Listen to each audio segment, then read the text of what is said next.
Ichibari here. Today we're doing another toy unboxing. This time it is Dwayne "The Rock" Johnson, the WWE figure of the Greatest Hits Elite Collection. Now, this is not just Dwayne "The Rock" Johnson. This is Dwayne "The Rock" Johnson as he is represented in the movie The Scorpion King. Scorpion King was his first major outing as a star of a film. It was a spinoff to the Mummy franchise. I think that since it was his first big starring role, he had one of the highest paydays ever for somebody that's starring in their first movie. Scorpion King, fun time, sword and sorcery, sword and sandals type film. I do think that there are certain limitations with respect to budget and with respect to what they could do with the Scorpion King that kind of held it back, considering you see how his story ends in The Mummy Returns. But I did have a good time with it. I did wish they could have continued and maybe made another sequel with The Rock. But truth be told, Dwayne Johnson had no interest in making a sequel to The Scorpion King, and he's had plenty of films and has been plenty busy since then. So the final boss in his Scorpion King form, there you go. So something to note about these Elite figures is that they've been doing these movie version of characters, and I'm not sure how they're kind of doing it. Like, Scorpion King makes sense to me since Vince McMahon had ownership, or WWE had ownership of The Rock, the name The Rock, and had an executive producer credit on Scorpion King, so it makes sense that they might have some attribution to the character to make a figure. But there's other figures in this movie-esque line, like Roddy Piper in They Live, and you've got the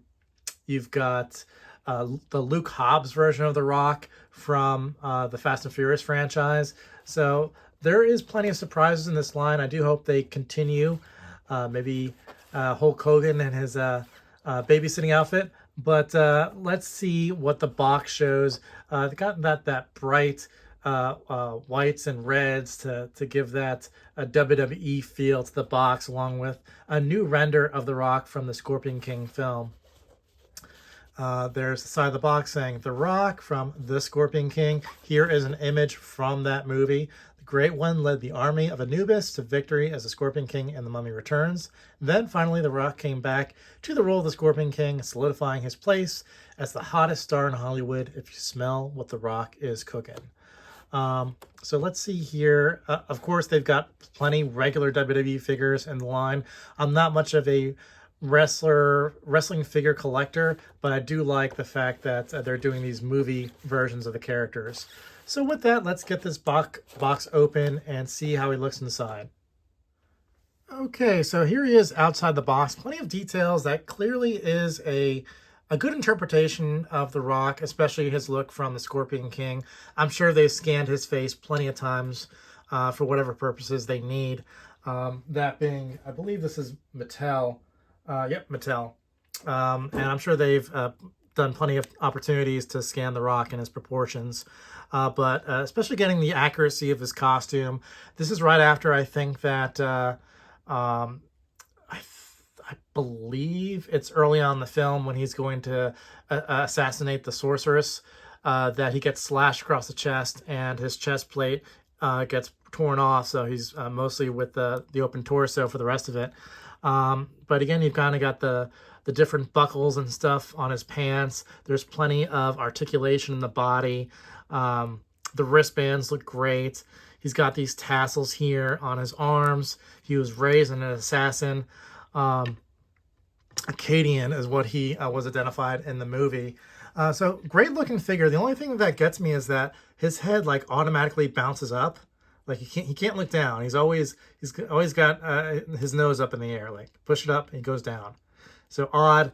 Also, my figure has a little bit of an abrasion in terms of, I think when they were, I'm assuming if these come on an assembly line, they're all connected with some type of plastic and they kind of cut them, and you still have kind of the fabric from that plastic when they were pulling it off. But the hair looks good. Again, he had that long wig in the movie. And there's, again, plenty of detail and different coloration on the back belt. So I wonder if they had some of the production stills from the movie. I mean, it looks extremely accurate. So within his belt, he had plenty of like these little daggers and stuff and different types of assassin weapons that he could throw.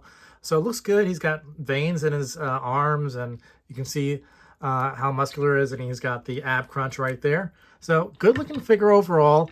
I am a little bit disappointed that he doesn't come with a sword, but again, this is not a true to form movie line. This is a kind of a movie spin-off of the main wrestling line of figures.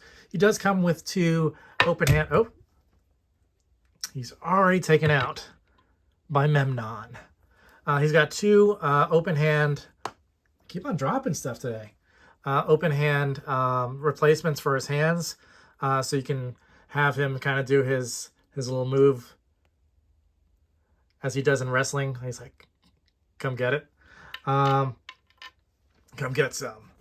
But I enjoy this figure. It's pretty fun.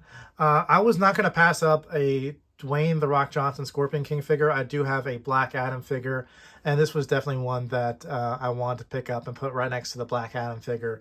I do enjoy the Scorpion King. Mummy franchise is one of my favorites.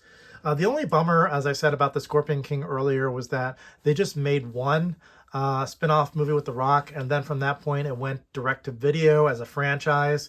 And with each entry, they had completely forgone about the canon or didn't care about the continuity whatsoever. So it was just pretty much Scorpion King by name only, and got further and further away as to what his story was between the Scorpion King, the movie, and also the opening, and of course the what transpires in The Mummy Returns. So it was all these different contradictions where nothing really followed up properly with what happened in Dwayne "The Rock" Johnson's film. So they had pretty low quality. The only one that I would say that you probably would want to see just for a good laugh, to have some type of entertainment value, is the Scorpion King 3. It's supposed to be a sequel to the Scorpion King, but there are plenty of issues in the aspect of continuity, contradictions, and the fact that, like, in each one of these films, he loses becoming king and becomes has the opportunity to become king again. And again, it's just that terrible direct-to-video quality, no budget, and just taking the IP, some producer taking the IP and reapplying it again. With Scorpion King 3, there is some fun to be had. There's some good cameos, like Batista, one of his first starring roles. Not starring roles, but first time as an actor. You had Billy Zane just chewing up scenery.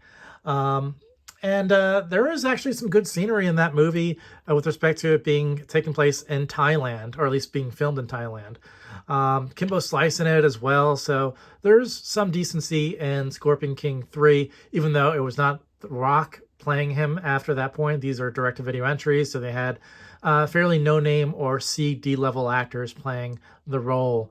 But if you're going to enjoy Scorpion King and you want to see something like Hercules and Xena and these sword and sandals, sword and sorcery type films, and you just want to have a good drinking game, pick up Scorpion King 3 or rent it.